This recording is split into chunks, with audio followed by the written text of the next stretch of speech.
Olá, olá, boa noite.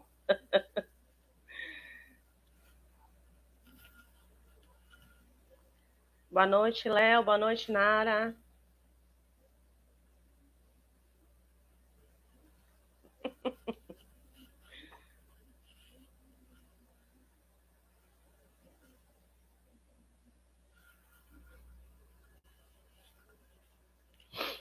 Esperar o povo chegar, a gente começa. Boa noite, Bela.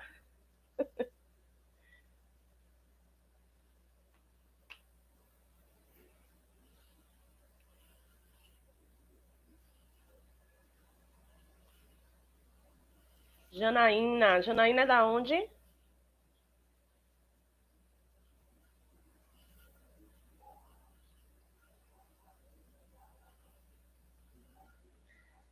Boa noite, Maria Crispina.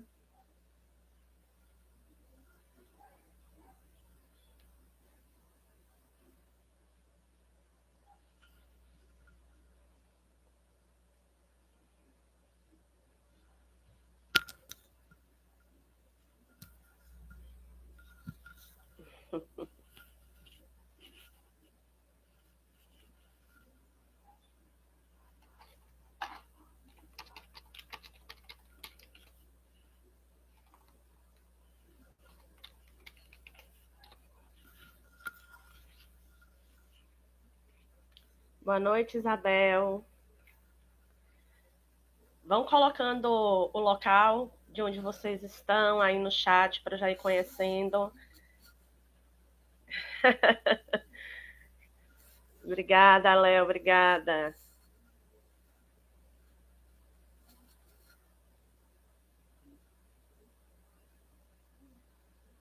Oi, Mi.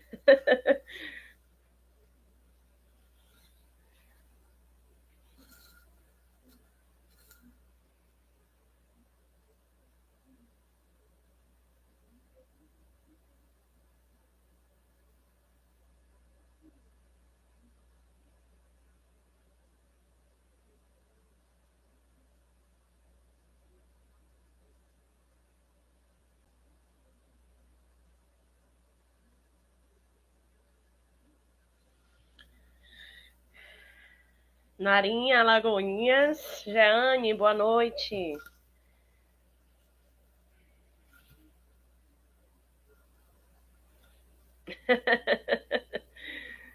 Seja bem-vinda, Maria.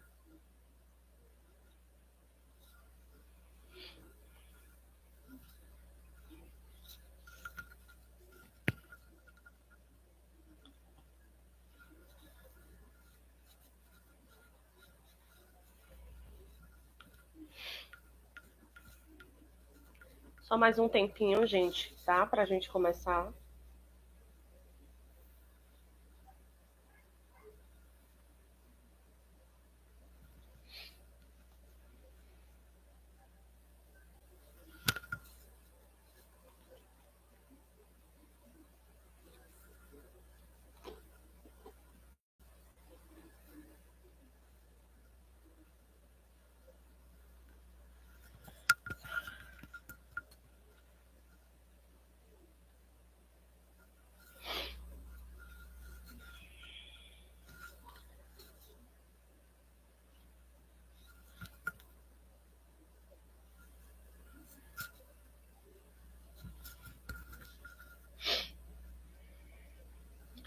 Então vamos lá, né? Boa noite a todas e todos.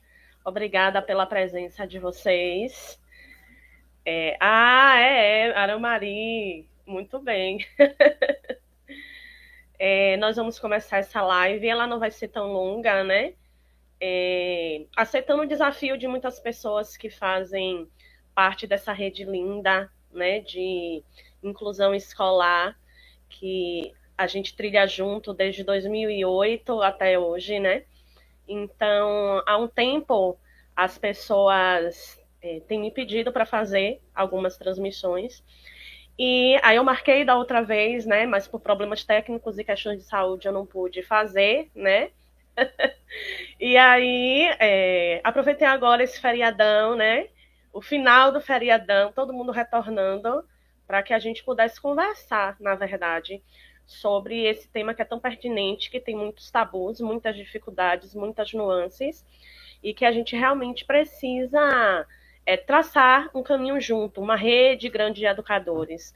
É algo que eu acredito muito, uma educação em rede feita por muitas mãos, tá? Então, a gente vai passar por alguns temas. Pode ser que eu não veja muito o chat por conta da apresentação, mas sempre que possível vou dar uma olhadinha ao final. Quem tiver alguma pergunta, né, alguma dúvida, quiser fazer alguma colocação, eu vou abrir, né, a possibilidade de você dar interação via chat para a gente conversar, tá bom? Então, a gente vai fazer um panorama, na verdade, dessa inclusão escolar da pessoa com autismo, né? De que maneira a gente pode enfrentar esses desafios e estabelecer algumas estratégias para uma educação de qualidade. Me atrevo a dizer que a inclusão é a chave para a construção da essência da educação, né? A educação por si, ela já precisa ser inclusiva. Se a gente entendesse, enquanto sociedade, a importância da educação, talvez a gente não precisasse falar de uma modalidade que seria a educação inclusiva, né? Porque a educação, ela é para todos, tá? Então, a gente começa, né, já que vamos falar da inclusão da pessoa com autismo, né? O que é o transtorno do espectro autista, né? Hoje, esse termo está mais popularizado. Durante muito tempo, as pessoas com autismo, elas estiveram invisibilizadas nos porões da sociedade. Muitas vezes o diagnóstico não era reconhecido.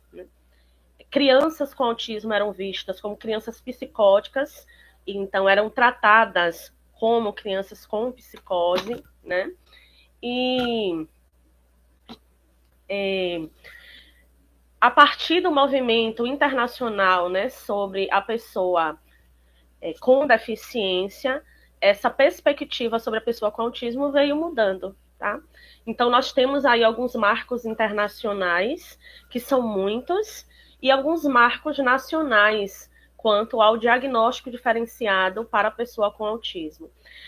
Antes, nós tínhamos o autismo, com as suas nuances, a síndrome de Asperger, o transtorno de Rett, né, de muitos CIDs, muitos diagnósticos, e com o DSM-5 a gente congregou, né, todos essas nomenclaturas e essas características dentro de um espectro, né, dentro de um transtorno do espectro autístico, tá? Então, o transtorno do espectro autista, a partir do DSM-5, ele é visto dentro dos critérios de um transtorno do neurodesenvolvimento, né? E ele é caracterizado, como está aí na apresentação, por particularidades, por lesões exatamente na comunicação social, consequentemente na interação social, e essas lesões promovem no sujeito padrões de comportamento repetitivos, restritivos, né, interesses muito restritos também e atividades também muito peculiares, tá? Então, a pessoa com autismo, ela vai apresentar as lesões exatamente nesse campo, né, que a gente chama de DIAD do autismo, que é no comportamento e na comunicação, certo? Então, quando a gente fala de autismo, né, da pessoa com autismo, uma pessoa com transtorno do espectro autista, surgem, né, na nossa mentalidade, na nossa cabeça, na nossa ideia, como referência, alguns estereótipos, não é? Aquele padrão de comportamento que é extremamente lesionado, a criança que fica rodando, fazendo o aviãozinho, a borboletinha, ou por conta de uma perspectiva de sociedade extremamente capacitista, a gente enxerga esse sujeito no lugar da incapacidade, né? E que ele deveria, portanto, estar recluso, distante, né, da sociedade, porque ele não teria todas as possibilidades de estar na sociedade tal qual ela é, né?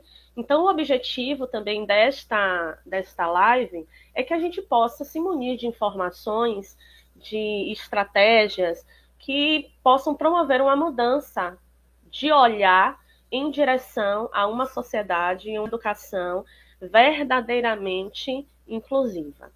E neste ponto aqui, é muito crucial que a gente entenda que a palavra aspecto, ela é um ponto de discussão. Ela nos lembra que o autismo, ela se manifesta de formas muito diversas.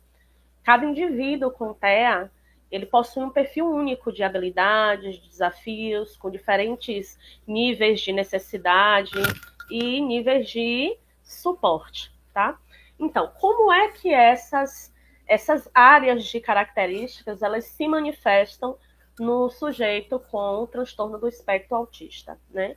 Eles se manifestam em diferentes graus, e esses graus incluem, primeiro, a comunicação e interação social, que seriam dificuldades em iniciar ou manter conversas, tá?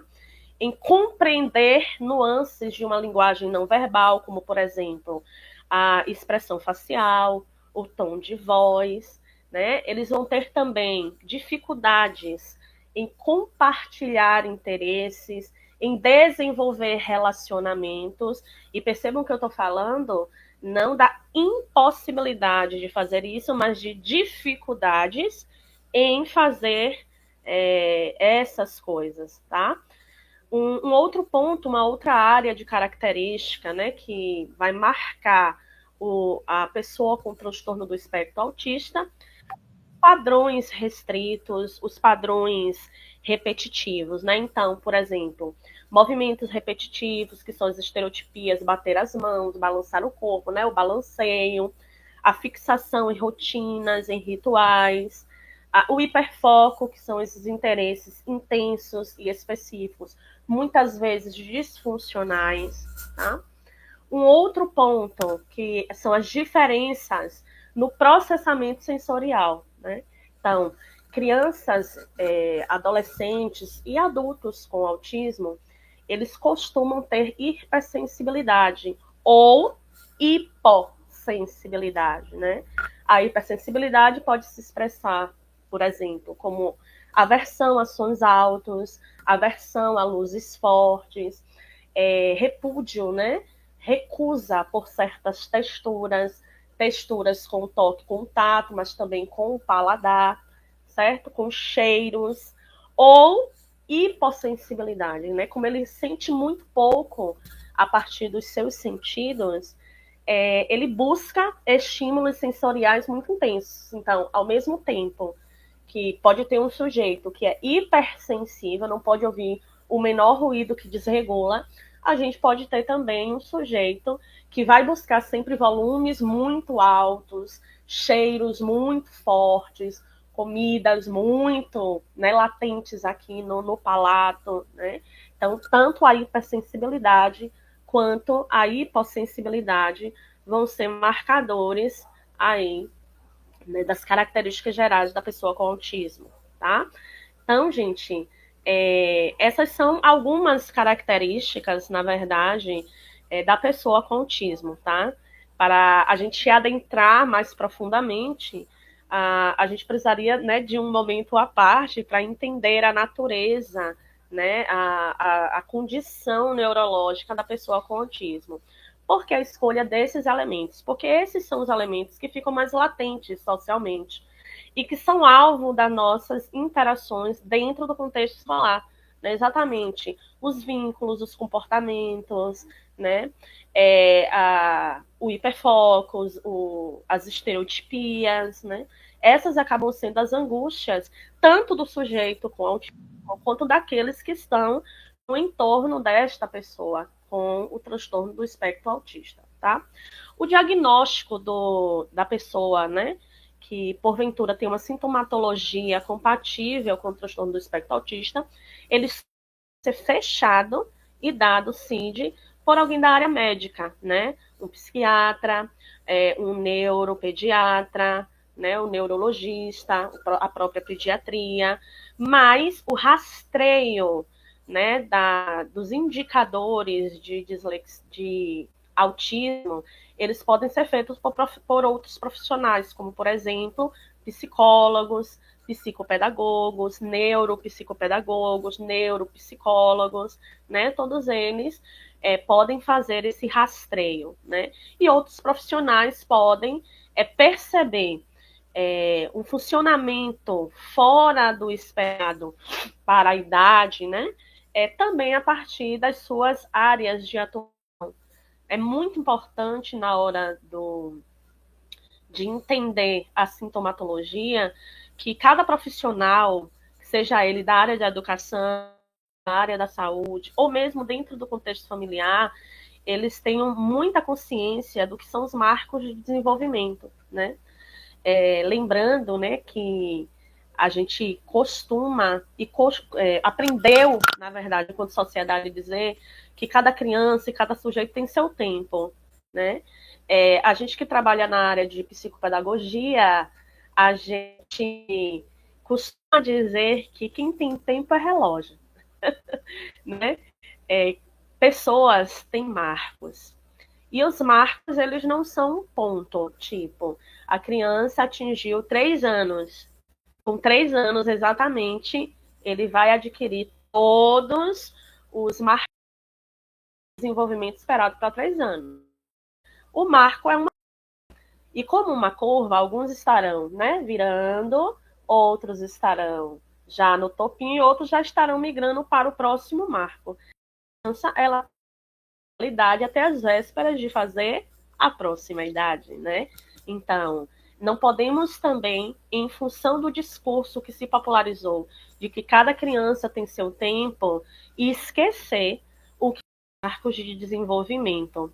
Penso que é assunto para a próxima live, né? Os marcos de desenvolvimento na infância, tá? Vamos pensar sobre essa possibilidade, tá? Então, pensando nisso, existem muitos protocolos que são utilizados na área clínica que ajudam nesse diagnóstico diferencial, né? E que precisa ser cada vez mais precoce. Hoje a gente fala de suspeita de autismo já quando a criança nasce, né? A falta do choro, o olhar vidrado, né? Então, acabam sendo alguns comportamentos que já podem ser, não estou dizendo que são, já podem ser vistos como sinais precoces de uma lesão, né? E quanto mais cedo esse diagnóstico ele é fechado, mais cedo começam as intervenções, né? E esse sujeito tem uma maior possibilidade de sair do espectro, tá? É importante lembrar que o TEA, como é um transtorno no neurodesenvolvimento, ele não é uma doença que precisa de cura, portanto, não há cura. O que acontece, com não tantas crianças, porque isso depende do atendimento multiprofissional, mas é que as crianças devidamente estimuladas, devidamente acompanhadas, né, elas tendem a sair do espectro, abandonar alguns sintomas e aquisicionar comportamentos que lhe tornam mais funcionais, tá? Tirado o estímulo, ela volta para aquele quadro, né? Porque existe ali uma lesão dentro do neurodesenvolvimento, tá bom? Então, essas são algumas informações sobre o que seria o transtorno do espectro autista. Pois bem, né? Como que a gente pode pensar, portanto, a educação dessas pessoas se o espaço escolar, muitas vezes, não pensa a diversidade, né? E se não pensa a diversidade, mais difícil ainda pensar a neurodiversidade, né? E eu quero deixar muito evidente aqui nessa fala que não é intenção promover uma inquisição quem é culpado por isso, né? Porque a questão não é essa. A questão é reconhecer aquilo que a gente precisa mudar enquanto comunidade escolar, né, para traçar melhores rotas de aprendizagem, rotas verdadeiramente inclusivas, que garantam um direito que é inalienável, né? Então, vamos pensar a partir desse momento, né, a perspectiva da neurodiversidade, né? Como pensar a neurodiversidade e o autismo, tá? Então, é muito importante que a gente pense o autismo dentro dessa perspectiva de neurodiversidade, porque essa visão ela vai reconhecer que as variações neurológicas elas são diferenças humanas naturais e valiosas, assim como a diversidade cultural, assim como a diversidade étnica, né? E quando a gente pensa o autismo dentro de uma perspectiva da neurodiversidade, a gente tira o foco nos déficits e é convidado a reconhecer os pontos fortes, as habilidades únicas que muitas pessoas, na verdade, todas as pessoas têm, e como a pessoa com autismo, antes de ter autismo, é uma pessoa, também tem. Como, por exemplo, quando a gente pensa o hiperfoco, pensar como esse sujeito tem grande atenção aos detalhes, né? Quando ele é muito perfeccionista, como esse sujeito tem desenvolvido pensamento lógico, a fixação por rotina, como esse sujeito tem memória excepcional em áreas de interesse, né? Como esse sujeito é honesto, né? Então, essa perspectiva, pensando essa questão da diversidade, dos pontos fortes, nos ajudam a construir uma abordagem mais inclusiva, uma abordagem mais focada em apoiar essas necessidades individuais. E isso também nos convida a celebrar a contribuição de todos os sujeitos, né? A contribuição de todos, tá? Então, essa é uma outra discussão que é muito importante que a gente trave antes de pensar quais estratégias dentro da escola a gente deve fazer para incluir verdadeiramente a pessoa com autismo, tá? Tá.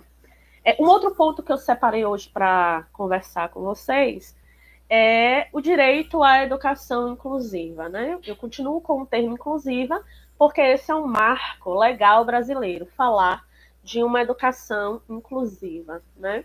Mas antes disso, a própria Declaração dos Direitos, Declaração Universal dos Direitos Humanos, ela vai dizer que a educação ela é garantidora de dignidade. Então, não há como pensar uma sociedade justa, solidária e de paz sem pensar que todos os membros da família humana têm direito à dignidade. E não tem como ter dignidade sem ter educação, certo? Então, esse é um marco, na verdade, internacional, né, que vai nos convidar a pensar que todas as pessoas têm direito a acessar a educação. Então, percebam que eu não estou falando de acessar a escola. A escola é o espaço tangível em que se promove a educação formal, né? Mas direito de acessar a educação. E a educação acontece em espaços tangíveis e espaços não tangíveis, certo? Então, se todas as pessoas têm direito à educação, significa dizer que todas as pessoas aprendem. Todas as pessoas aprendem. E aprender é uma atividade essencialmente humana. Quem já participou de algumas palestras presenciais minhas, eu sempre começo desse ponto, né? Toda pessoa aprende. Se existe atividade cerebral, se existe vida ali, existe aprendizagem. Comer é aprendizagem, né? Falar é aprendizagem. Respirar, a gente até respira no automático, né? Mas andar é aprendizagem, certo? Portanto, a educação em todos os espaços, tá? Só quem aprende é o ser humano. Então, quando a gente nega o direito à aprendizagem, quando a gente, quando sociedade, diz que uma parcela dessa sociedade não pode ir para a escola, não aprende, a gente está negando a essa parcela da população um direito essencialmente humano, que é próprio da natureza humana, né? Pensando também que as pessoas são diferentes, os processos de aprendizagem, eles também são diferentes, né? E uma pessoa com uma lesão, ela não melhora o seu quadro vivendo só com pessoas com a mesma lesão. A gente aprende na diversidade, certo? Então, a educação inclusiva, ela, na verdade, diz respeito a todos. Todos, né? Então, todos não é todos, mas exclui-se a pessoa com autismo. Todos excluem-se, aí trazendo outro público, os negros. Todos exclui-se a população indígena, né? Não. Inclui todos. Todos são todos. Não podemos criar categorias de todos, tá? Enquanto o Brasil, a gente tem alguns marcos, leis infraconstitucionais, que vão dar sustentação à própria Constituição, que vieram marcando o marco legal brasileiro, tá? Então, a Constituição Federal, ela vai dizer para a gente que a educação é um direito natural e inalienável. E diz respeito a todas as pessoas. E aí vai existir algumas outras leis que vão dar sustentação a isso. A gente chama no campo do direito educacional de leis infraconstitucionais, tá? Então, a gente tem a própria Lei de Diretrizes e Bases da Educação, a LDB, que já falava das adaptações, né, para garantir o sucesso das pessoas que adentram o espaço escolar.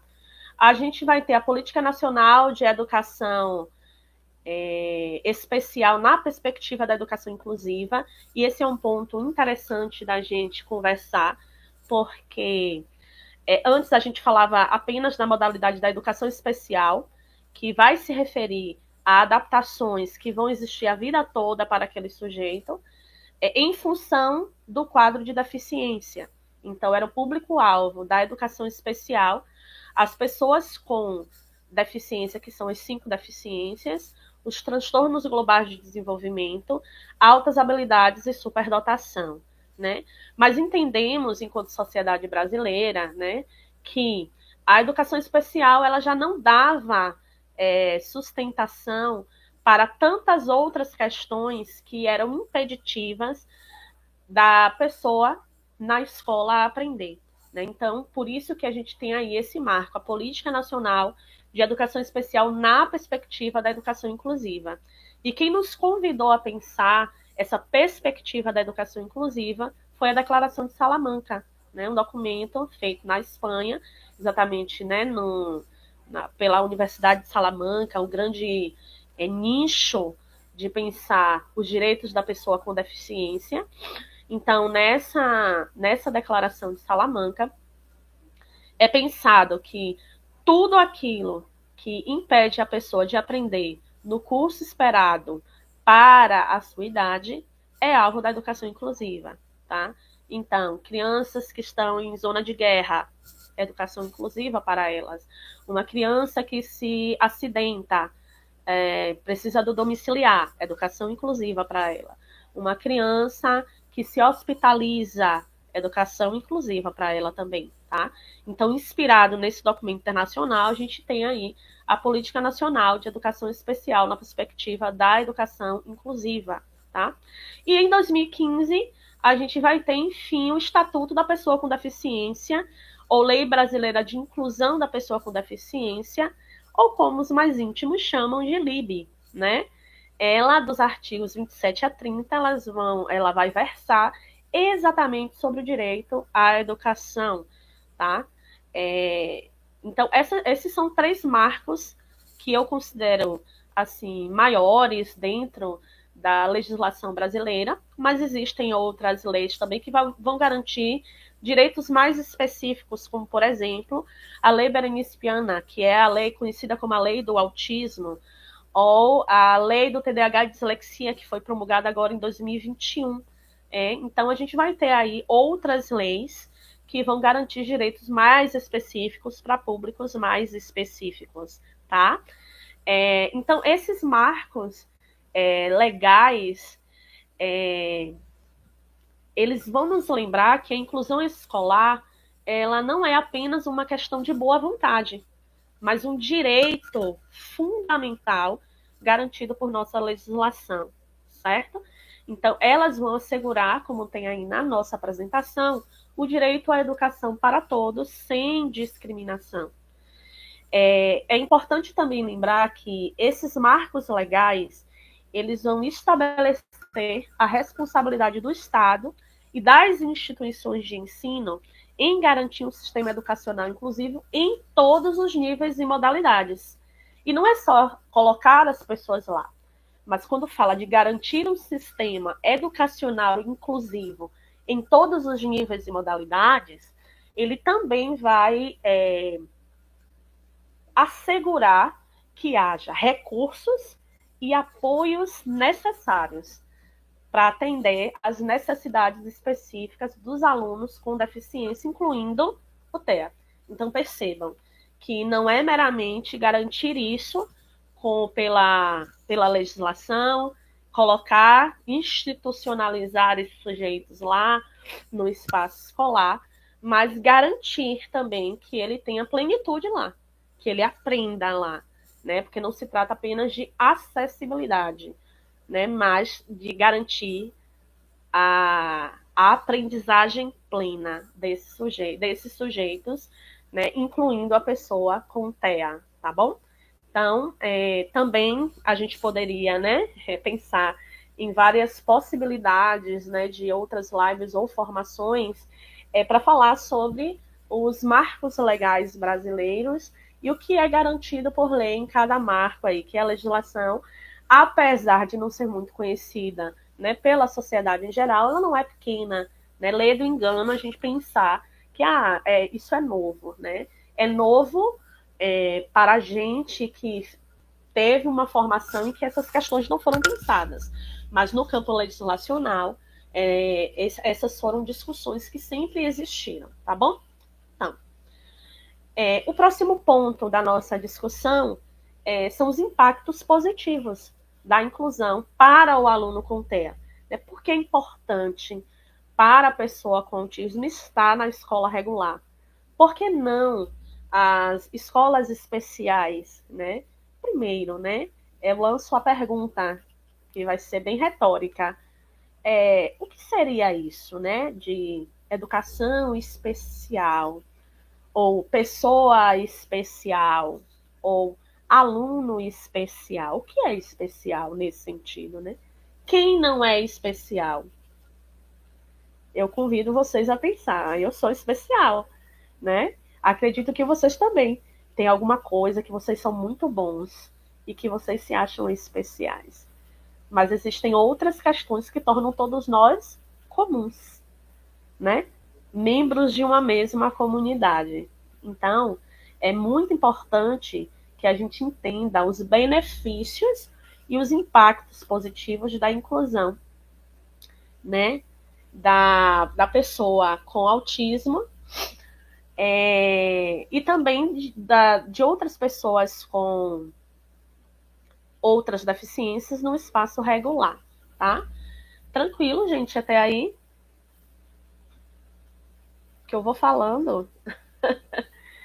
A tela está escura, aqui para mim tá tranquilo. Alguém mais está vendo tela escura?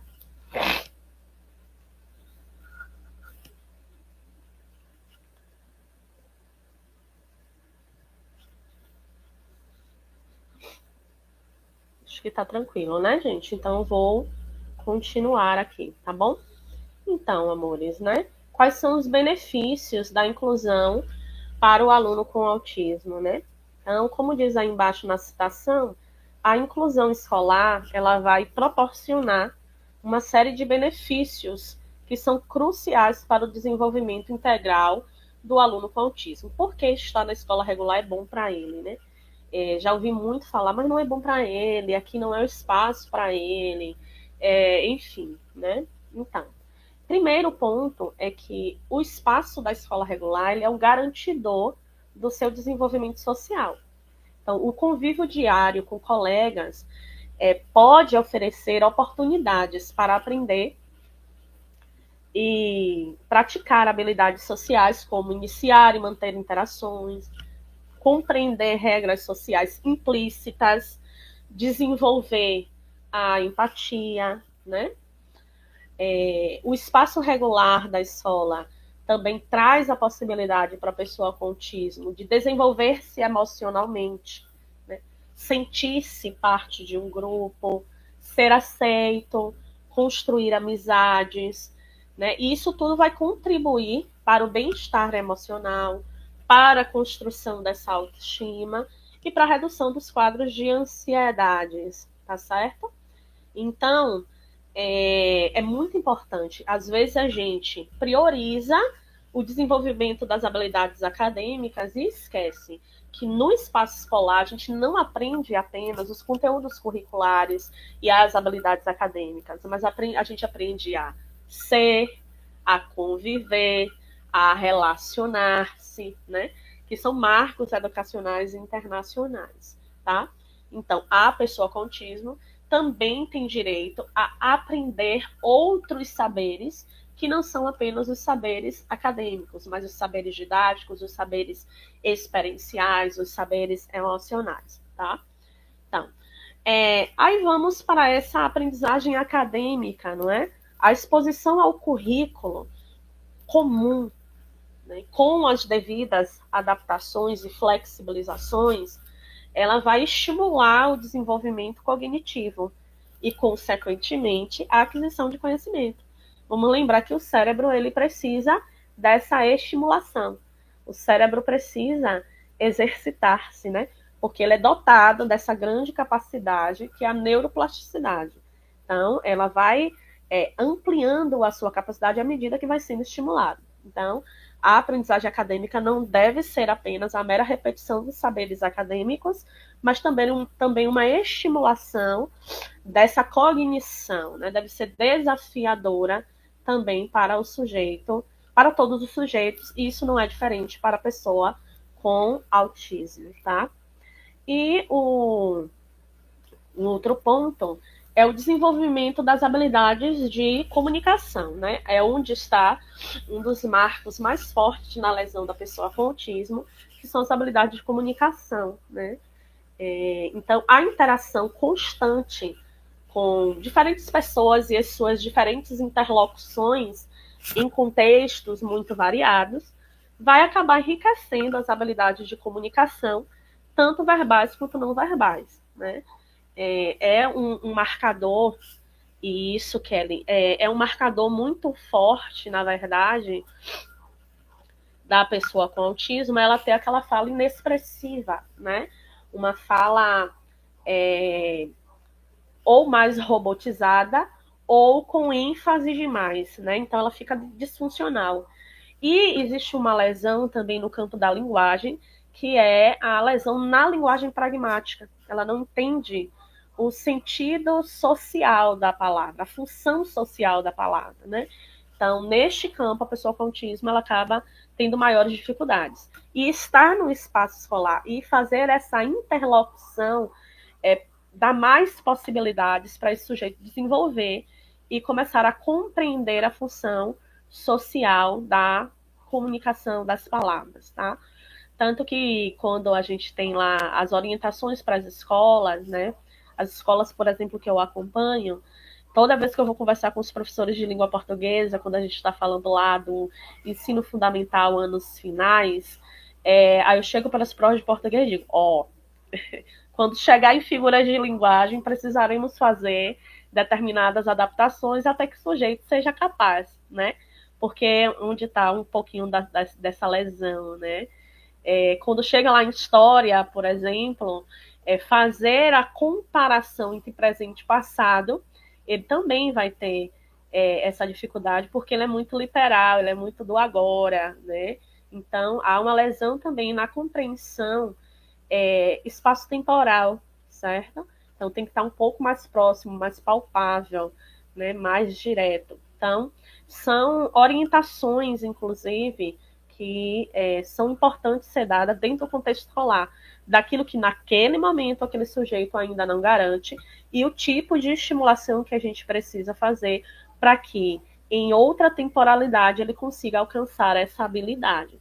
Ou, por vezes, quando a gente entende que há uma lesão muito profunda, a gente pode, é um direito legislacional, retirar essa habilidade e traçar outras habilidades que sejam mais funcionais para esse sujeito, tá bom?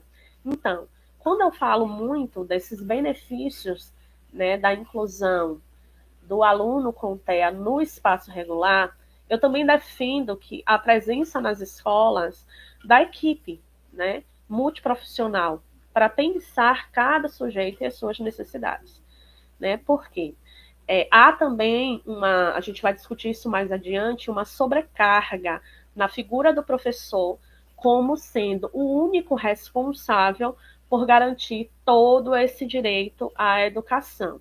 Vamos lembrar que o professor leciona, né? Ao lecionar, ele ensina não apenas habilidades acadêmicas, ok, mas ele não pode ser o único responsável por garantir a inclusão, né? Todos os envolvidos no espaço escolar são responsáveis por essa inclusão. Aí somente assim a gente consegue essa inclusão plena, tá bom? Então lá mais adiante a gente vai poder, inclusive, falar um pouquinho sobre os desafios, né, dessa inclusão do aluno com TEA, tá bom? Então, que mais a gente pode pensar, né, sobre benefícios, né? O aumento da autonomia e da independência. Né? Outro ponto que eu gosto muito de falar é que o ambiente escolar inclusivo incentiva a realização de tarefas de forma independente e a tomada de decisão, tá? Então, quando eu tenho um currículo verdadeiramente adaptado, quando eu tenho um currículo verdadeiramente pensado, né, para o sujeito com autismo, ele consegue tomar decisões, né, com uma rotina pré-estabelecida, com atividades adaptadas à sua condição, né, com o tema sendo debatido nesse espaço escolar.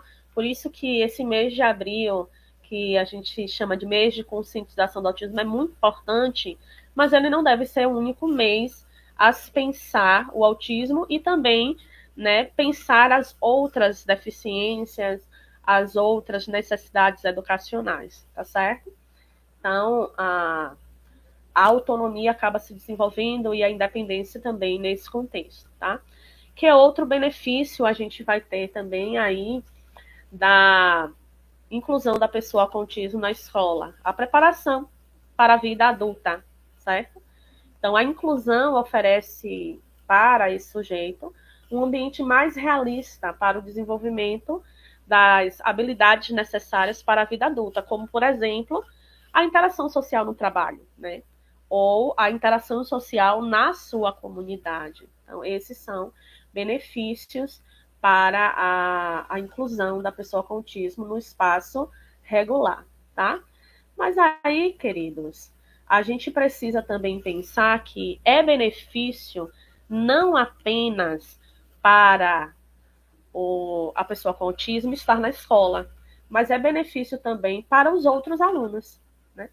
A inclusão, como está dito aí na apresentação, ela não beneficia apenas os alunos com autismo, né? Ela beneficia a todos, com a experiência de aprendizagem de todos, enriquecendo todo mundo, né? Com a inclusão, a gente pode ter o desenvolvimento da empatia, o desenvolvimento da compaixão, né? O contato com essa diversidade humana, ela vai desenvolver nos sujeitos, todos, em toda a comunidade escolar, a capacidade de compreender, a capacidade de se colocar no lugar do outro, certo? Então, essa é uma habilidade que, na verdade, o mundo carece, né? A empatia e a compaixão. Que outro benefício? A aprendizagem sobre diferentes formas de pensar e de interagir. Por quê? Né? O aprendizado sobre essas diferentes formas de pensar. A inclusão, ela propõe e expõe os alunos a diferentes perspectivas, a diferentes estilos de comunicação, e isso amplia a visão de mundo. Não existe apenas uma forma de aprender, não existe apenas uma forma de estar na escola, né? De se posicionar no mundo. é o que eu sempre digo também nas formações presenciais, é que a escola é para todos, mas não precisa ser a mesma escola para todos. E quando eu penso assim, a perspectiva de inclusão, ela se desenha melhor, né, no meu planejamento, nas minhas atitudes, né, no meu currículo, tá bom? Então, que enriquecimento mais a gente tem aí, né? É que é algo primordial, né? E se a gente pensar o contexto atual, com a morte do Papa, que pregou a inclusão social no sentido mais potente que pôde ser dito por um líder religioso, né? A educação inclusiva, ela promove o respeito e a tolerância. Então, a convivência com a diferença ensina a valorizar a humanidade, ensina a valorizar a individualidade, a combater o preconceito, né? Então, não podemos apenas, enquanto escola, fazer projetos sobre preconceito, sobre direitos individuais, né? E, na prática, a gente não promover ações e a própria escola não se pensar como escola que promove a inclusão e exclui ou institucionaliza a pessoa com autismo, né? É extremamente contraditório pensar e fazer escola dessa maneira, né? Fazer a própria sociedade dessa maneira, tá? E quando a gente tem a promoção do respeito e da tolerância, a gente também fortalece as nossas habilidades de colaboração. A inclusão exige que as pessoas trabalhem juntos, que as pessoas apoiem-se uns aos outros.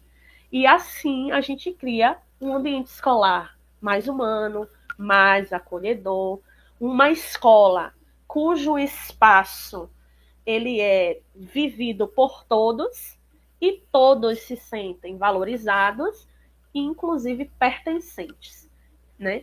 Essa semana eu vi o depoimento de uma criança com autismo questionando por que diz que a pessoa com autismo vive no seu mundo.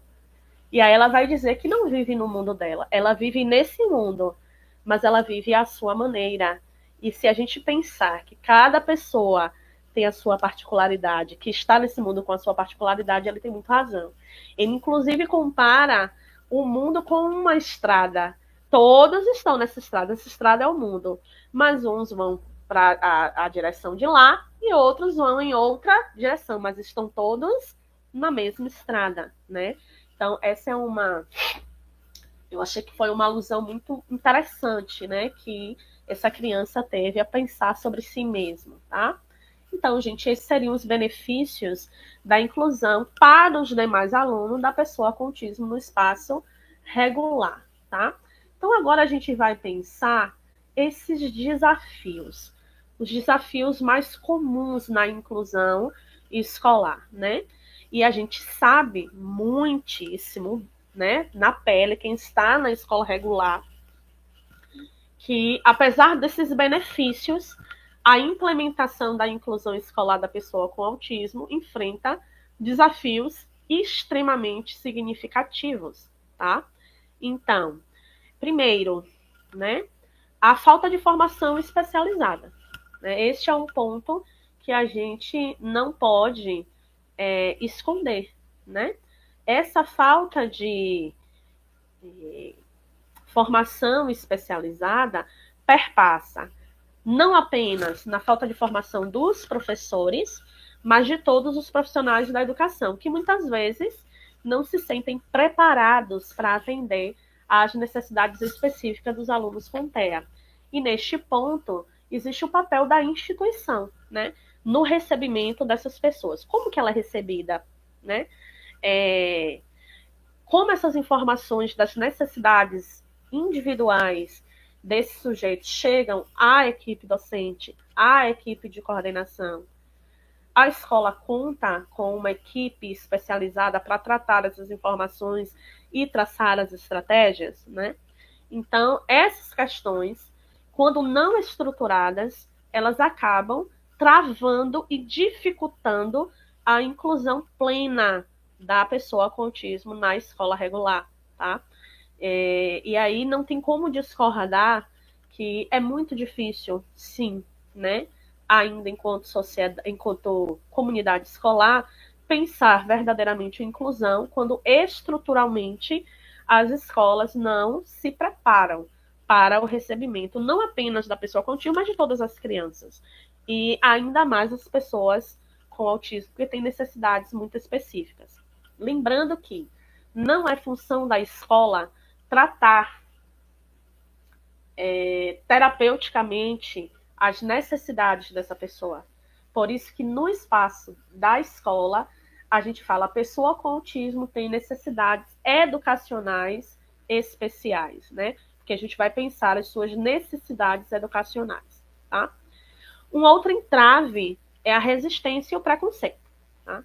A falta de informação e as concepções estereotipadas sobre o autismo podem gerar resistência por parte de alguns membros da comunidade escolar, né? Medo. Né? Eu já vi muitos professores, muitos cuidadores com medo, né, de algumas situações. E a falta de apoio, a falta de uma equipe especializada acaba amplificando a resistência e essa distância, né, entre professores e cuidadores e o aluno com necessidades educacionais especiais, tá bom? Um outro ponto que acaba sendo um limitador são as barreiras de comunicação. A comunicação com os alunos com TEA pode exigir estratégias específicas que nem sempre elas são conhecidas ou às vezes são conhecidas, mas não são verdadeiramente utilizadas, né? Então, o aluno não verbal, por exemplo, ele vai exigir uma comunicação alternativa aumentada, né? Então, o que é isso, né? Isso faz parte de qual abordagem, tá certo? Ele precisa das PECs, né? Então, como trabalhar isso, certo? E muitas vezes a gente, na hora que recebe o estudante com autismo não verbal dentro da escola, e como há uma falha nesse intercâmbio social, certo? Porque ele tem o seu mutismo seletivo, a gente atribui a falta de eficácia na aprendizagem porque aquela criança não tem um cuidador ou um acompanhante especializado ou um AT, né, que é um acompanhante terapêutico, né? E às vezes, eu não estou dizendo que as crianças com autismo não precisem desses serviços, mas às vezes ele precisa apenas de estratégias de comunicação, né, que tem uma especificidade. Mas aí a gente volta para os elementos anteriores, né? A falta de preparo, a falta de uma equipe especializada, né? A falta de informação, acabam levando a decisões dentro da escola que acabam não sendo muito eficazes, né? A gente cria uma escola dentro da escola, né? A escola, uma sala dentro da sala, né? Eu tenho lá a criança, o seu acompanhante vivendo a sua estratégia curricular e o resto da sala vivendo outra estratégia curricular, e isso não é inclusão. A gente está criando uma categoria que Bourdieu vai falar para a gente, que são os excluídos do interior. Eles estão, mas eles não estão, né? Então, esse ponto precisa ser devidamente discutido, devidamente visto, né? Para que a gente possa alcançar maior efetividade, tá certo? Pessoas lindas minhas, tranquilo, tranquilo, até aí. Vocês sabem, quem já participou de formação presencial sabe que eu disparo falando, né? E não paro. E aí, tranquilo. Porque se não tiver sendo entendido, a live não tem função, tá? E aí, me contem aqui no chat como é que estamos até agora. Ok? Ti! Que já está no meu mundo, hein, Ti? Adoro!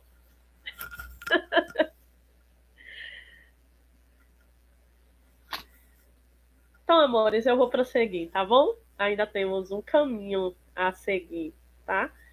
Então, né? Que outro ponto também vai impedir, né? Inclusão plena. Aí chegamos a esse ponto que é sempre, né? E eu não estou condenando, mas é sempre uma questão emblemática, que é a adaptação curricular, né? Quando a gente fala de adaptação curricular, já vem na nossa memória. Vamos descer o nível, vamos empobrecer o currículo. Vamos pegar o livro da série anterior e dar para ele. Ele fica ali só para participar das atividades coletivas, mas o livro dele vai ser o livro da série anterior, né? Enfim, e eu não estou condenando, tá, gente? Cada escola vai pensar a sua estratégia, aquilo que é eficaz. Mas o que é a eficácia aí nesse processo, né? Então, muitas vezes, a adaptação do currículo e a adaptação das atividades para atender às necessidades individuais nem sempre é realizada de forma eficaz. E só podemos fazer adaptação curricular suficiente para atender essas necessidades individuais se a gente pautar as nossas decisões naquilo que o parecer 50, que foi reformulado no final do ano passado pelo MEC, pelo Conselho Nacional de Educação, nos diz: é preciso PEI, é preciso plano de ensino individualizado, né?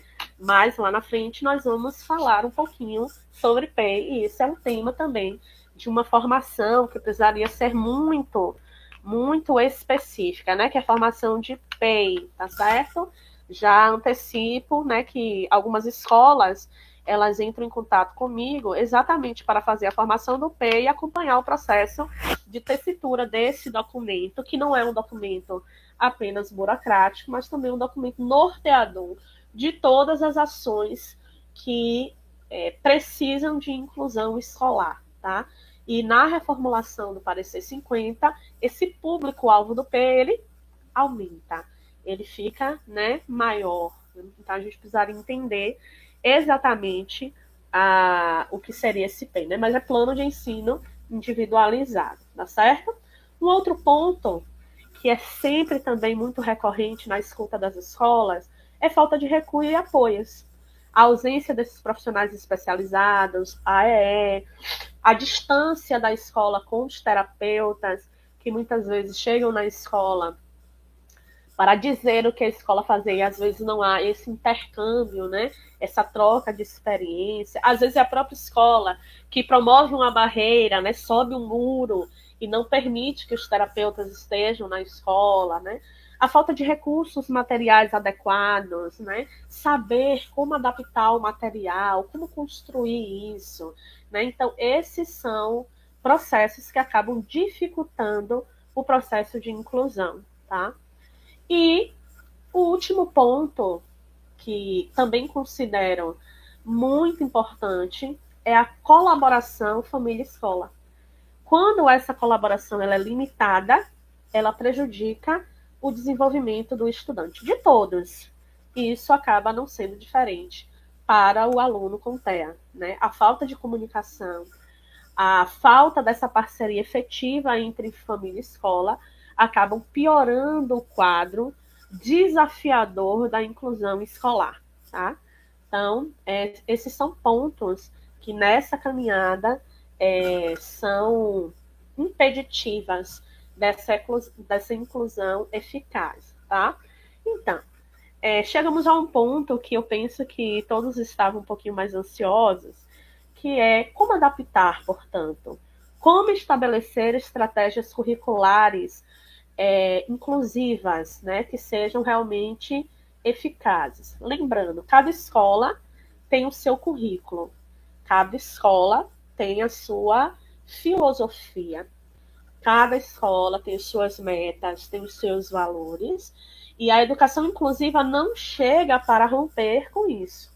Ela não está para destruir isso. Está para pegar essa perspectiva e promover a inclusão daquele sujeito nessa perspectiva. Então, é muito importante a gente pensar isso. Tá? Então, cada adaptação curricular ela é pensada para aquela escola, né, para aquele sujeito que está naquela série, naquele ano.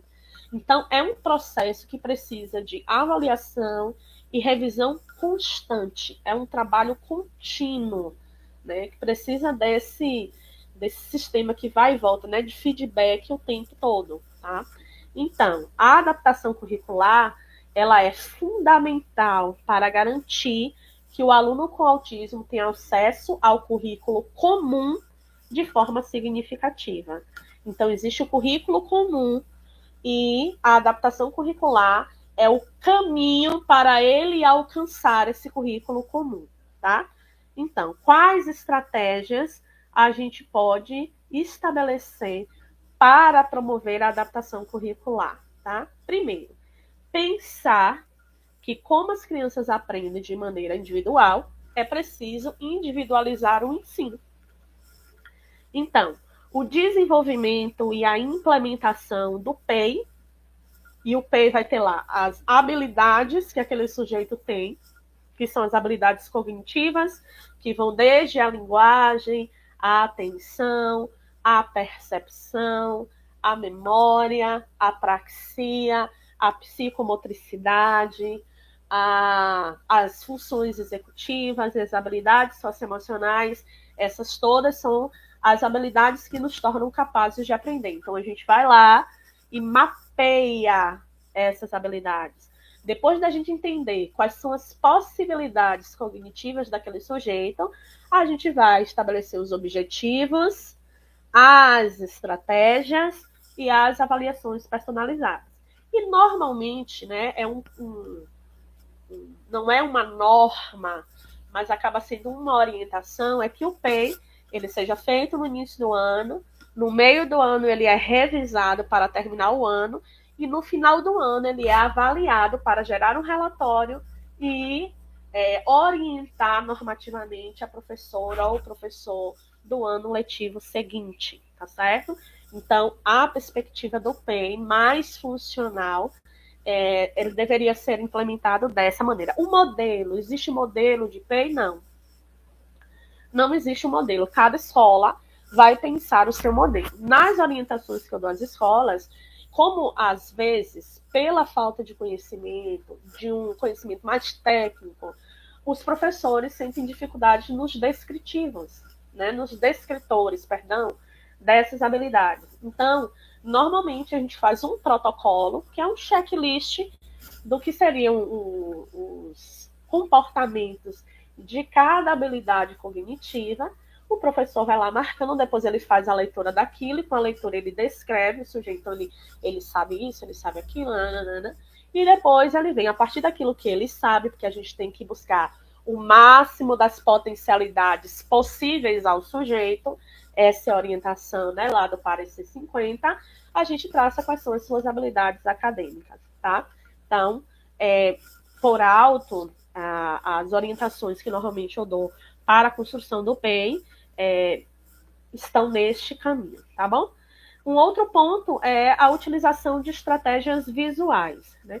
Então, por conta da lesão no campo da comunicação, a linguagem verbal e não verbal estão comprometidas, tá?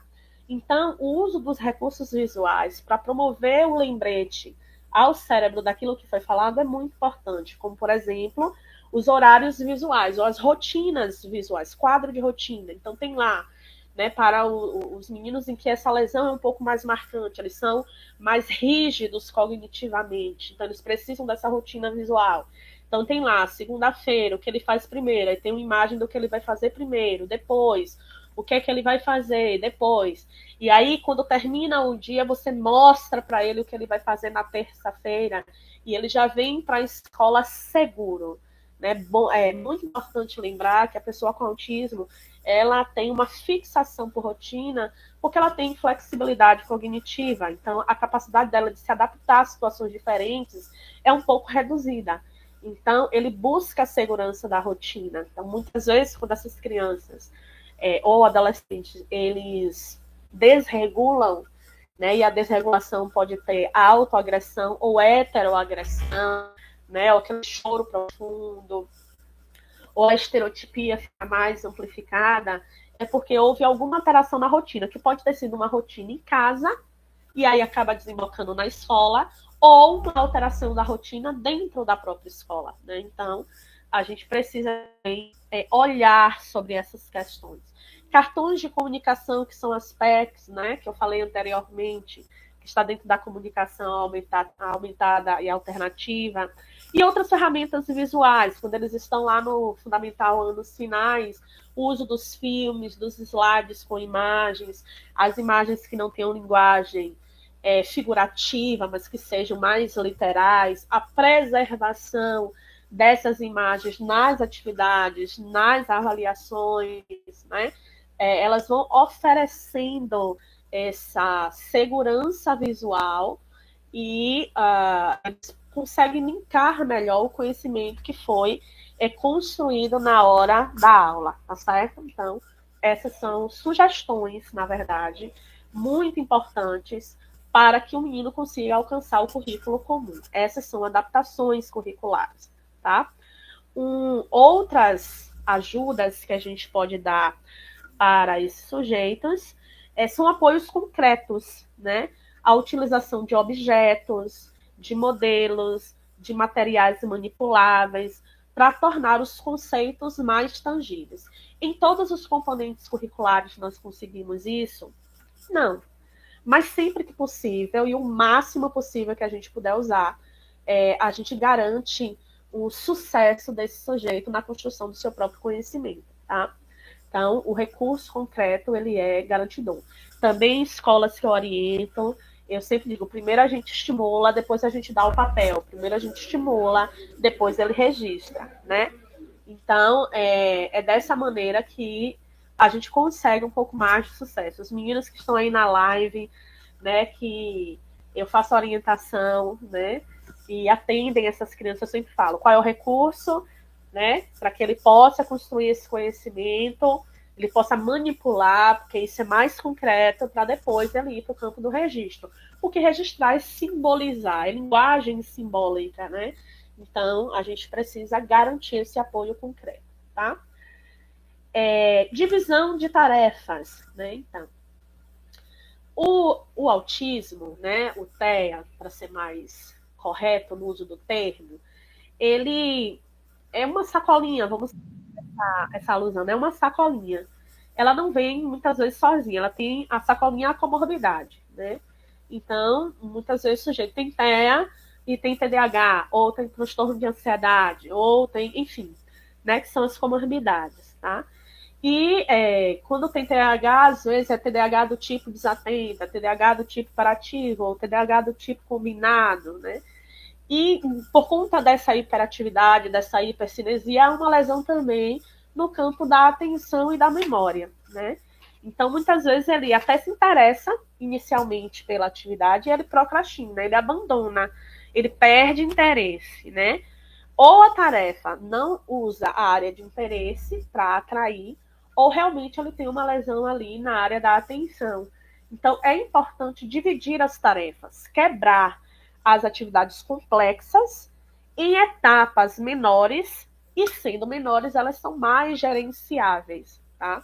Então, por exemplo, comandos do tipo sintetize, analise, compare, diferencie. É importante a gente usar comandos que sejam mais gerenciáveis, que ele possa desmembrar em etapas, tá certo? Com a linguagem um pouco mais simplificada, até que ele seja capaz de usar uma linguagem um pouco mais complexa. E nessa mesma seara, as instruções para realizar as atividades, elas têm que ser evidentes, elas precisam ser concisas, elas precisam estar ali mais visíveis, certo? Então, os comandos, eles precisam ser diretos, senão ele muitas vezes não vai conseguir entender aquilo que está sendo pedido. Isso não apenas nas atividades escritas, mas também nos comandos verbais, tá certo? E uma outra questão é a flexibilidade, é o que aparece ali na avaliação. Então, quando a gente fala de flexibilidade na avaliação, a gente não está falando de descer nível, vou voltar a esse ponto, né? Mas a gente está falando de utilização de diferentes métodos de avaliação, diferentes instrumentos de avaliação, né? E esse método diferente de avaliação deve considerar as habilidades e os estilos de aprendizagem de cada aluno, né, de cada pessoa com TEA, tá? Então, pode ser uma avaliação que ele utilize mais o recurso dos desenhos, ou que seja mais questões objetivas, se nesse momento isso é um garantidor, né, é o máximo de sua potencialidade, ou que ele transcreva do texto, ou que ele transcreve e depois explique, né? Então, essas são flexibilidades nessa avaliação que a gente pode ir fazendo, tá bom? Um outro ponto, né, que é muito importante para a adaptação é a presença desse acompanhamento especializado, né? E é sempre uma seara nas escolas, né, sobre a presença desse agente, desse educador ao lado da pessoa com autismo, né? Então, a lei do autismo e a própria lei brasileira de inclusão, ela vai falar que a presença desse acompanhamento, desse acompanhante especializado, é em caso de comprovada necessidade, né? Quem comprova a necessidade, a escola pode comprovar a necessidade, sim, né? Ao observar o estudante dizer, não, ele vai precisar, ou o próprio médico, né, no laudo, vai indicar a necessidade do acompanhante especializado, tá certo? Há crianças que não precisam, outras que vão precisar, tá bom? Não podemos confundir a função do acompanhante especializado com a função do acompanhante terapêutico. O acompanhante terapêutico, ele não é um educador, ele é alguém de uma área específica, treinado numa abordagem clínica, e ele é deslocado ou para a escola ou para casa, que pode ter o AT escolar ou o AT domiciliar, tá certo? Essas são funções diferentes, tá bom? Então, um outro ponto que acaba sendo uma grande discussão dentro da escola, né, na inclusão da pessoa com autismo, é o manejo comportamental, né?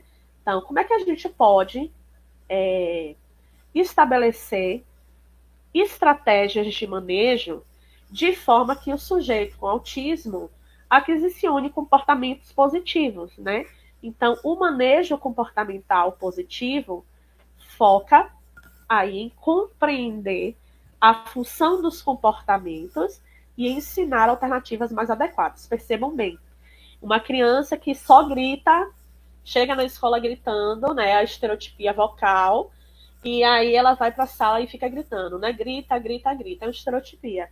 Esse é um comportamento social não aceitável, é uma estereotipia. Algo está acontecendo ali com aquela criança e o grito é a estratégia de autorregulação, né? Então a gente faz a modificação para que ele adquira um comportamento socialmente aceito, certo? Mas é preciso compreender a função desse comportamento. Aquele grito, ele está existindo por quê? E depois que a gente entende o porquê, a gente vai ensinar estratégias mais adequadas de se expressar, de se comportar, de se regular, tá?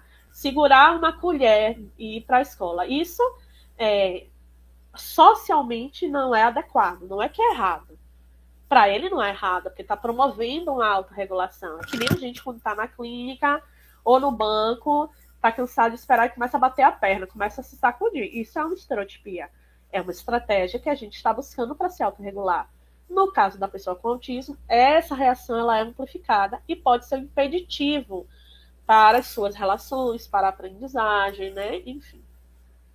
Então, por isso que a gente precisa compreender a função desse comportamento, para a partir daí ensinar alternativas mais adequadas. Então, o primeiro ponto que aparece aí para vocês, tá? Que é a análise funcional do comportamento. Que é isso? Né? Identificar os gatilhos, identificar o que aconteceu antes, para a gente já prever a ocorrência desses comportamentos desafiadores. A gente elimina esses estímulos para que o comportamento desafiador ele não aconteça. O segundo ponto aí, o ensino de habilidades de comunicação. Então, ajudar o estudante a expressar as suas necessidades e emoções de forma funcional. Então, o ensino do socioemocional, não apenas para a pessoa com autismo, mas para todas as crianças, é importante. Então, sentir raiva é importante, sentir tristeza é importante, sentir alegria, né? Mas o que a gente precisa ensinar é a forma mais adequada de se expressar. Contação de história, roda de conversa, estimulações pictográficas, cartõezinhos de comportamentos que são socialmente aceitos e aqueles que não são aceitos, né? Então, essas são estratégias para ensinar essas habilidades de comunicação, tá? Um outro ponto que acaba sendo um ponto que às vezes há uma certa discordância, mas o terceiro aí, que é o uso de reforço positivo, né? Reforço positivo é aquele reforço que cristaliza o comportamento. Então, o comportamento que é positivo, desejado, ele deve ser recompensado, tá? Então, se eu recompenso o comportamento é desejado, eu aumento a frequência daquele comportamento. E eu não estou falando de comércio de comportamento, tá? Mas a gente vive reforçado positivamente, né? Cotidianamente. Então, quando alguém elogia a gente tende a querer fazer aquilo de novo e melhor, né? Se a gente trabalha bem, ganha um salário, claro, o salário é um direito, mas o salário é um reforço positivo para eu continuar trabalhando, né? Então, se a gente souber direcionar o reforço positivo, a gente consegue aumentar a frequência dos comportamentos desejados. E essa estratégia que pode ser usada não apenas para crianças com autismo ou estudantes com autismo, mas para todas as pessoas, tá? E o quarto ponto, estratégias de autorregulação, tá? Ensinar o aluno a identificar os seus próprios sinais de ansiedade ou os próprios sinais de frustração e ensinar ele estratégia para se acalmar, né? Existem os processos de respiração, o de sentar, fazer a respiração da borboletinha, que é botar as mãozinhas no ombro, ó, subir o peito, respirar fundo, né? Enfim. E ter o objeto de transição, né? O que é o objeto de transição? Isso é muito usado na primeira infância, com todas as crianças, e que é também um reforçador, né? Aquilo que é um objeto que traz regulação emocional, ele segurar na hora, né? Aquilo que traz conforto. Essas são estratégias para se acalmar, tá? Esse outro ponto, criação de rotinas e previsibilidade, né? Estabelecer as rotinas que sejam previsíveis para reduzir a ansiedade, como eu falei no item anterior, é muito importante. Quando for ter mudança de rotina, antecipar essa mudança, né? Esse é um ponto crucial para evitar episódios de desregulação, né? E isso aumenta, na verdade, a segurança, tá certo? E apoiar a criança em transições, preparar esses alunos para as mudanças de atividade ou de ambiente, tá bom? Alguma dúvida aí, gente? Deixa eu ver o chat, né? Isso, Michele. Precisamos ter. O P é fundamental. Isso, Dea. Oi, Dea. Que bom lhe ver aqui. Nós, como educadores, precisamos ter um olhar mais sensível, ter mais empatia, sabendo que as crianças são iguais, né? O PEI, sim, né? A importância, Kelly, o uso da comunicação alternativa, né? São extremamente importantes. Ok. Então, gente, até aí tranquilo também? Tudo tranquilinho? Tá sendo funcional? A gente está caminhando para terminar.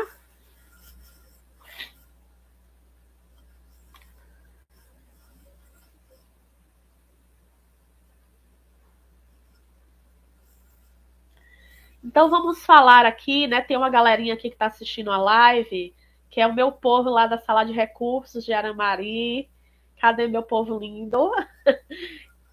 Que é o AEE, né? Que é o, né? Nana, Vive, Tiele, esse povo que me vê 4 vezes na semana, na minha agonia lá. Jeane lá da sala de recurso, né, do CEA, Nilzete, muito bem. O povo da sala de recurso, né, que é um dos serviços do atendimento educacional especializado. Mas tem um pessoal aqui do Colégio Renovação também, né, que lá tem a sala de mediação, que é um suporte à inclusão, está previsto aqui, né, Lu, lá no AE, atendimento educacional especializado. Isso, então esse atendimento, ele é fundamental, mas ele é complementar e suplementar. Ele não é um serviço de é, reforço escolar. Ele não substitui a sala regular. Né? É um serviço complementar e suplementar à escolarização. A orientação é que esse serviço ele seja um serviço oferecido no contraturno, né? Mas às vezes, pelas questões da logística de cada família, da necessidade de cada estudante, os alunos frequentam no mesmo turno. Por que eu falo isso, né? Porque muitas vezes a criança ou adolescente ele está pronto para a escola, mas não está pronto ainda para a temporalidade prevista por aquele currículo, né? Que são as 4 horas diárias ou todos os dias da semana. E aí a gente precisa aumentar o engajamento desse sujeito no espaço escolar para depois prepará-lo para a sala de aula, né? Então, a sala de recurso ou a sala de mediação, ela é essa sala que vai promover o estímulo de habilidades de forma que torne o sujeito capaz de estar na sala regular. Por isso que ele é um serviço complementar e suplementar. Então, qual o papel desse atendimento educacional especializado? É ensinar as habilidades acadêmicas ou ensinar as habilidades cognitivas, as habilidades sociais, de forma que o sujeito possa estar na sala. Né? Agora, ele não é um serviço terapêutico. A terapia trata a lesão. E o AEE é esse serviço de complementação e suplementação. Tá? Então, os profissionais da sala do AEE, ele vai identificar, vai elaborar, organizar, né, serviços, recursos pedagógicos, como está dito aí, tá? E esses recursos, né, pedagógicos de acessibilidade devem eliminar as barreiras, devem, na eliminação dessas barreiras, garantir a participação dos alunos com deficiência, incluindo o TEA, né? Então, o papel dos profissionais do AEE é identificar quais são as dificuldades, trazer propostas de intervenção, se comunicar com a sala regular. Então, ele não está fora da escola, ele serve à escola. Por isso que a colaboração entre o professor do ensino regular e o profissional do AEE é extremamente fundamental para o sucesso da inclusão. Então, planejamento juntos, né?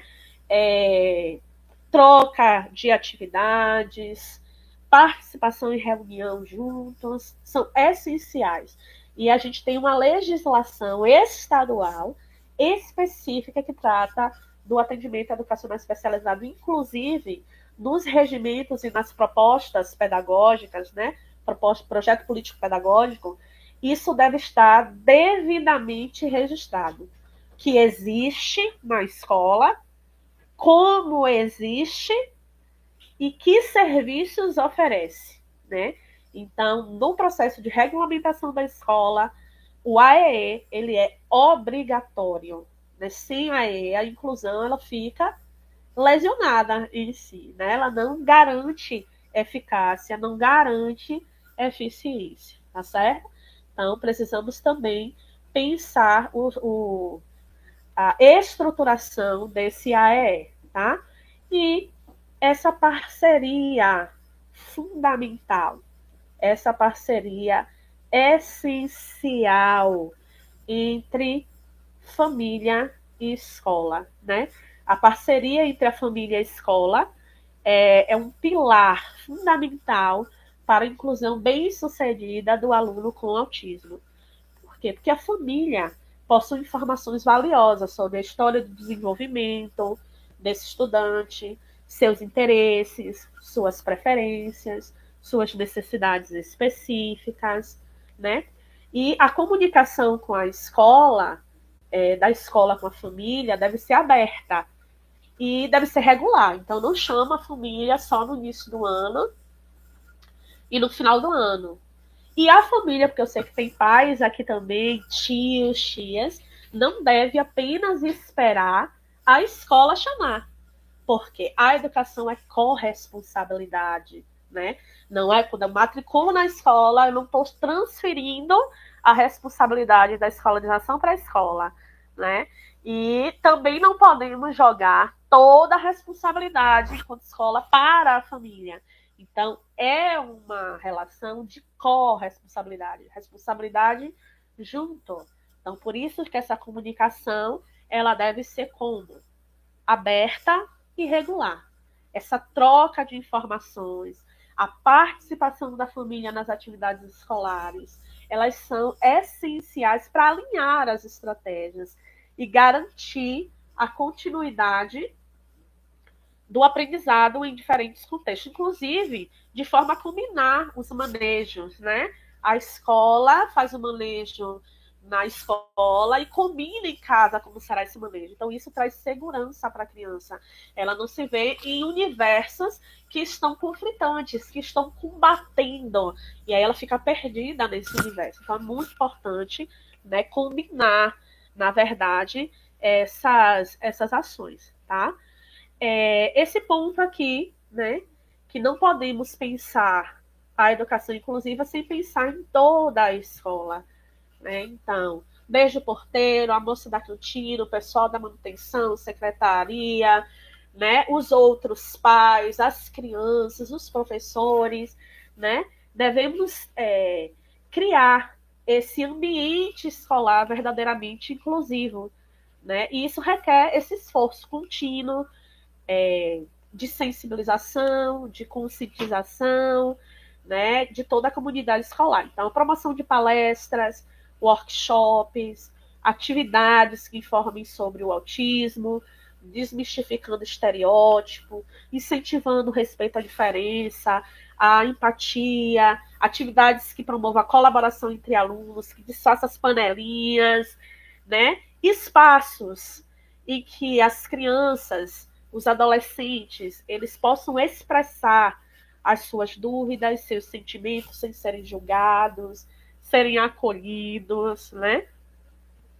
Espaços em que possamos, dentro da escola, celebrar a diversidade, reconhecer a contribuição de todos, tá? E existem diversos recursos e apoios adicionais que podem ajudar a escola, né? Instituições que podem oferecer apoio, informação sobre o autismo, como associações de pais. Nós temos em Alagoinhas as ONGs, a AMA de Alagoinhas, Ativos do TEA, a própria Pestalozzi, né? Então, todas essas organizações, elas podem auxiliar a escola, né? Podem ajudar a escola nesse processo de conscientização. A busca também por formação, livros, artigos, websites com informações confiáveis, né? Profissionais da área da saúde para conversar sobre manejo, sobre nutrição, né? Sobre cuidados, pessoas da área da educação com experiência em TEA, né? E criar uma rede de apoio, né? Uma rede de troca de experiência com as famílias, famílias e educadores, tá bom? Então, é muito importante que a gente crie esse ambiente de colaboração, tá? Então, para finalizar, né? Deixa eu ver aqui. Ah, sim. Verdade, verdade. Então, para finalizar, a gente precisa, portanto, estabelecer um compromisso, né? Com a inclusão, né? E esse compromisso, ele fala para a gente que a gente deve acreditar que com informação, não é apenas boa vontade, a educação é ciência, né? E a gente deve tocar o outro com técnica, mas com sensibilidade, com estratégias adequadas, com uma mudança de olhar, né? E quando a gente acredita que essa informação, essas estratégias adequadas e essa mudança no olhar, a gente consegue construir escolas mais acolhedoras, equitativas e que celebram a singularidade de cada estudante. Mas isso é um grande desafio. A gente tem que lembrar que a inclusão não é apenas um direito, mas uma oportunidade de enriquecer a vida de todos, né? E enriquecendo a vida de todos, a gente constrói uma sociedade mais justa e mais humana, tá? E aí, pessoal, eu falei pra caramba, né? Agora a gente tem um espaçozinho para pergunta e resposta. Eu vou escolher 2 perguntas, tá? Porque já são 9 horas. Mas aí eu queria que vocês, né, pelo chat, se sentirem à vontade, né, fizessem alguma pergunta, um comentário, né, e assim a gente possa compartilhar nossas experiências, nossas reflexões sobre esse tema que é tão desejado, tão importante, né, não só para a escola, mas para toda a sociedade, tá bom?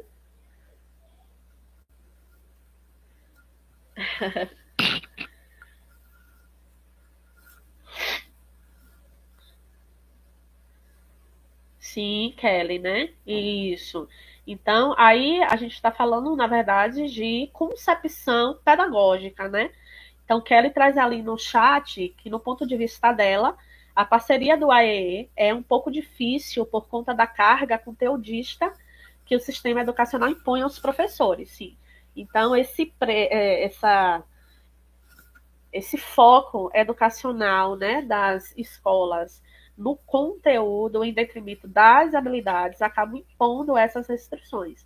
Então, isso é uma questão de concepção pedagógica, né, daquilo que deve ser ensinado. É preciso voltar ao que diz a própria Base Nacional Comum Curricular, que é o ensino de habilidades, né? Um currículo pensado em competências e habilidades. Quando a gente pensa assim, a gente consegue dialogar melhor com outros interlocutores, né? O que mais?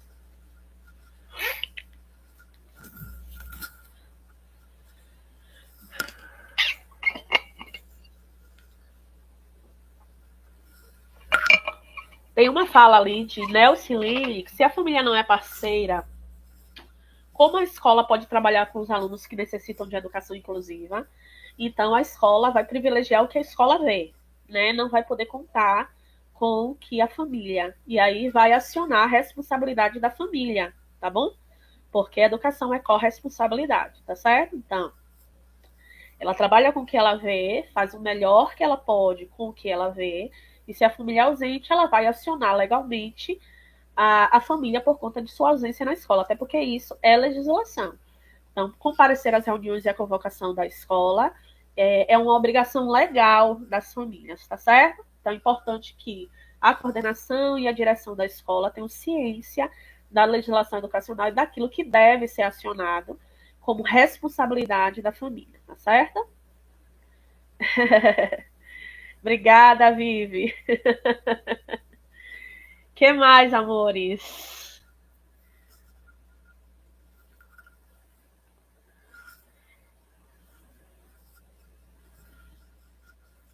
Alguma pergunta, alguma colocação mais, amores?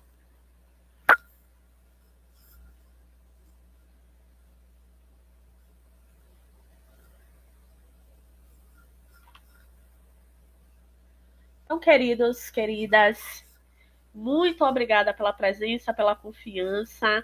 Essa minha primeira experiência numa live assim, tá certo? Deus abençoe infinitamente a vida de vocês. Lá no Instagram eu vou abrir uma caixinha de perguntas e aí quem quiser interagir dá um pulinho lá, né, no meu perfil lá, no Instagram, no perfil profissional.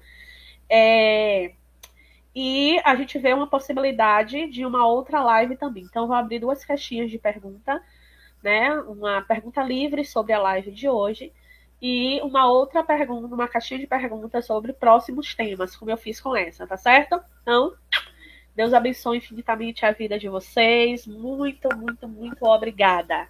Tchauzinho, amores.